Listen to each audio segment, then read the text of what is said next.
شروع کرتا ہوں اللہ کے نام سے جو بڑا مہربان نہایت رحم کرنے والا ہے۔ معزز سامعین، السلام علیکم ورحمۃ اللہ وبرکاتہ۔ اللہ پاک آپ کو خوشباش رکھے اور اپنے حفظ و ایمان میں رکھیں۔ حضرت محمد صلی اللہ علیہ وآلہ وسلم نے فرمایا، بے حیائی ہر چیز کو داغدار بنا دیتی ہے اور حیا و شرم اسے زینت عطا کرتی ہے۔ سورۃ الملک مغفرت کا ذریعہ۔ ابو ہریرہ رضی اللہ تعالی عنہ کہتے ہیں کہ نبی اکرم صلی اللہ علیہ وآلہ وسلم نے فرمایا، قرآن کی ایک سورت جو 30 آیتوں والی ہے اپنے پڑھنے والے کی سفارش کرے گی یہاں تک کہ اس کی مغفرت ہو جائے، اور وہ تبارک الذی بیدہ الملک ہے۔ رسول اللہ صلی اللہ علیہ وآلہ وسلم نے فرمایا، فوت شدہ مسلمان کے بارے میں یہ کلمات نہ کہیں۔ رسول اللہ صلی اللہ علیہ وآلہ وسلم نے فرمایا، ایک آدمی نے کہا، اللہ کی قسم، اللہ تعالیٰ فلاں شخص کو نہیں بخشے گا۔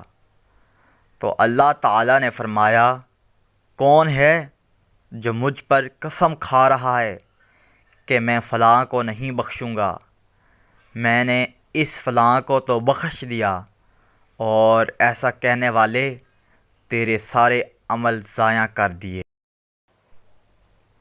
سیدنا جابر بن عبداللہ رضی اللہ تعالی عنہ کہتے ہیں، ہم نبی کریم صلی اللہ علیہ وآلہ وسلم کے ساتھ جمعہ ادا کرتے، پھر واپس جا کر قیلولہ کرتے ہیں۔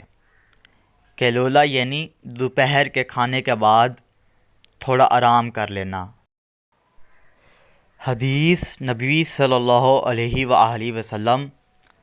حضرت ابو ہریرہ رضی اللہ تعالی عنہ کہتے ہیں کہ رسول اللہ صلی اللہ علیہ وآلہ وسلم نے فرمایا، لذتوں کو توڑنے والی یعنی موت کو کثرت سے یاد کیا کرو۔ رسول اللہ صلی اللہ علیہ وآلہ وسلم نے ارشاد فرمایا، دوزخ کی آگ حرام ہے ہر ایسے شخص پر جو مزاج کا تیز نہ ہو، نرم ہو، لوگوں سے قریب ہونے والا ہو، نرم خو ہو۔